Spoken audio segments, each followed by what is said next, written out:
Hallo und willkommen zurück auf meinem Kanal. Heute soll es um Tipps gehen, wie man anfängt zu lesen oder auch wie man anfängt mehr zu lesen.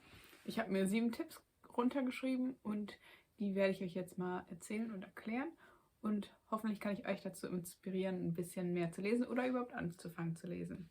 Also am Anfang sollte man erstmal herausfinden, was für ein Genre man eigentlich am liebsten liest, weil es gibt ja schon sehr viele Genres und ja, man gerne Thriller liest, Krimis liest, Romane liest oder auch Literary Fiction oder auch Non-Fiction oder Mystery. Es gibt ja unglaublich viele Historical Romance, was auch immer. Das sollte man erstmal rausfinden. Ja, dafür kann man halt mehrere Bücher lesen. Und am Anfang würde ich auf jeden Fall versuchen, immer nur Fast-Paced Bücher zu lesen. Ja, weil das einfach so schnelle Bücher sind, die man halt zwischendurch lesen kann. Und auch am besten kurze Bücher, dass man nicht irgendwie direkt so überfordert ist mit mit der Seitenanzahl. Ich werde nächste Woche nochmal ein Video zu ein paar Fast-Paced Büchern machen, die ich empfehlen würde. Für den Anfang, da sind dann aber nur welche für Thriller, Mystery, Krimis und Romane, weil das ist, was ich am meisten lese.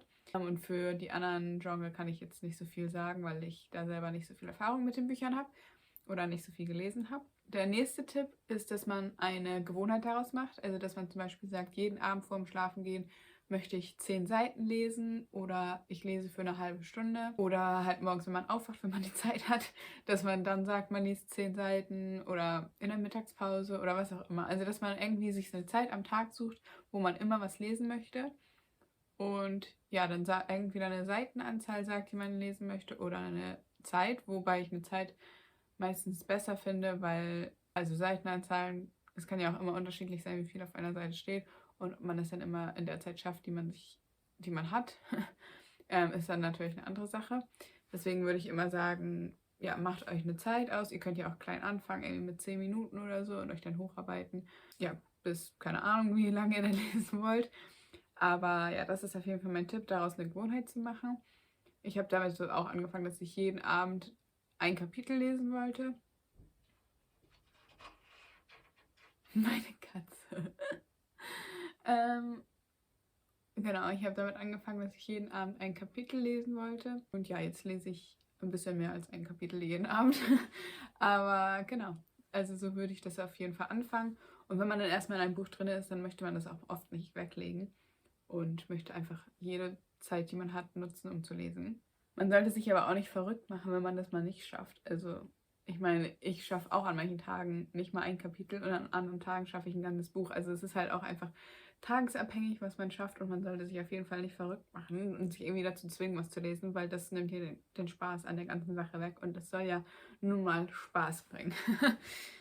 Ich würde sagen, also eigentlich ist jede Jahreszeit auch perfekt, um anzufangen. Also im Sommer lese ich meistens am meisten, weil ich mich dann rauslegen kann in die Sonne und einfach das Wetter genießen und dann dabei lesen. Aber auch im Winter lese ich richtig gerne, wenn ich mich dann irgendwie auf die Couch setzen kann mit einer heißen Schokolade oder einem Tee oder so und ja, mich einkuscheln kann mit einer Wärmflasche unter einer Decke und dann ein gemütliches Buch lesen kann. Also ja, man sollte sich auf jeden Fall so eine Atmosphäre bilden, in der man gerne liest. Also einfach sich das gemütlich machen, sich was zu trinken neben sich stellen und einfach den Moment genießen.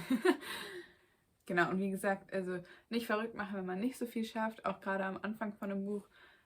Also da sitze ich auch alle 5 Minuten am Handy, weil ich noch nicht so in dem Buch drin bin und noch nicht so gepackt und gefangen bin von dem Buch. Also man sollte sich auf jeden Fall die Zeit nehmen, um überhaupt in ein Buch reinzukommen. Aber man sollte sich auch nicht durch irgendein Buch quälen, wenn einem das wirklich nicht gefällt. Dann sollte man das einfach weglegen und dann ist es einfach nicht das Richtige für einen. Noch ein weiterer Tipp ist, sich überall, wo man hingeht, was mitzunehmen zum Lesen. Also ob es jetzt wirklich ein Buch ist, das ist halt manchmal ein bisschen unhandlich mitzunehmen. Oder es gibt ja auch Apps, in denen man lesen kann. Oder ein E-Book. Ich habe zum Beispiel ein Kindle und ja, damit lese ich halt auch richtig, richtig gerne. Und das kann man halt auch sehr gut einfach in die Tasche. Also meine Handtasche ist groß genug für mein Kindle. Ich meine, das ist das Kindle, das ist ja nicht groß. Also die Hülle macht das, glaube ich, sogar noch ein bisschen größer. Genau, also das kann man dann überall mit hinnehmen.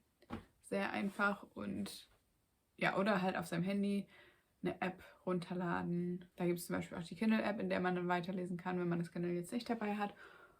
Oder auch andere Apps. Ich weiß gerade keine genaue. Oder man kann sich natürlich auch ein Hörbuch runterladen und so auch lesen. Also das ist ja, ob man das jetzt hört oder selber liest, das macht ja dann auch nicht so den großen Unterschied, wenn man einfach nur die Geschichte erleben möchte. Genau, aber das ist auf jeden Fall ein Tipp, dass man immer was dabei hat, so wenn man jetzt irgendwo wartet oder irgendwo Zug fahren fährt oder ja, einfach gerade nichts zu tun hat. Wie gesagt, wartet oder so.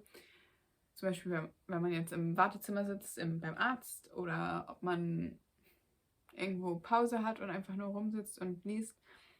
Das, ja, bringt auf jeden Fall schon sehr viel, weil man dann erstens, wenn man seine Zeit dann nicht unnötig verschwendet, irgendwie am Handy und irgendwie nur auf Instagram oder irgendwelche Social Media Apps rumscrollt, sondern wirklich ja, sich hinsetzt und was liest. Und zweitens, weil man sich hinsetzt und was liest und es dann einen dazu bringt, wieder in den Lesefluss zu kommen. Und zu guter Letzt, mein letzter Tipp ist, sich ein Ziel zu setzen, also vielleicht für das ganze Jahr. Ich habe mir zum Beispiel letztes Jahr das Ziel gesetzt, 24 Bücher zu lesen und das habe ich nicht geschafft. Ich habe 22 Bücher gelesen letztes Jahr.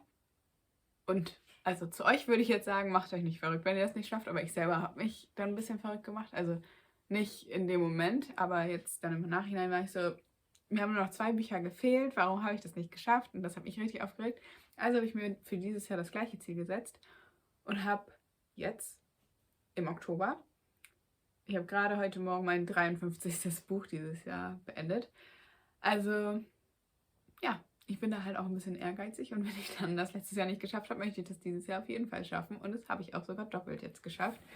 Die 24 Bücher, die ich letztes Jahr nicht geschafft habe. Genau, aber das ist auf jeden Fall mein Rat, sich ein Ziel zu setzen. Ich würde auch klein anfangen. Also 24 Bücher sind schon relativ viel, würde ich sagen. Also ich würde mit, keine Ahnung, vielleicht 12 Bücher im Jahr, dass man jeden Monat ein Buch liest. Ich denke, das sollte man schaffen. Ja, und dann sagt man halt im ersten Jahr, okay, ich möchte dieses Jahr 12 Bücher lesen. Dann im nächsten Jahr denkt man sich vielleicht, okay, ich kann auch 2 Bücher jeden Monat schaffen. Dann versuche ich die 24 und sich dann halt einfach ein bisschen steigert. Ich werde nächstes Jahr auch nicht sagen, dass ich irgendwie 100 Bücher lesen möchte, nur weil ich dieses Jahr jetzt schon 53 gelesen habe. Dann werde ich halt nächstes Jahr sagen, okay, dann möchte ich dieses Jahr 40 lesen. Weil ich möchte das halt auch nicht zu hoch setzen. Dann habe ich Angst, dass ich das dann wieder nicht schaffe. Es kann halt schon dafür sorgen, dass man dann nicht mehr so motiviert ist zu lesen, wenn man seine Ziele nicht erreicht. Genau, das waren meine 7 Tipps zum Lesen, wie man anfängt zu lesen, wie man in das Lesen reinkommt und wie man sich dazu motiviert, das Hobby Lesen aufzunehmen. Wie gesagt, nächste Woche möchte ich noch ein Video filmen mit Büchern, die gut für den Anfang sind, um so reinzukommen in das ganze Leseerlebnis und Bücher, die ich auch persönlich gerne mochte und die dann auch ein bisschen fast-paced sind, sodass man dann schnell durch die Bücher kommt und sich dann mehr Bücher lesen möchte. Ich hoffe, ich konnte euch mit diesem Video schon mal ein bisschen weiterhelfen und ihr könnt irgendwelche Tipps davon anwenden. Und dann sehen wir uns nächste Woche zum nächsten Video. Tschüss!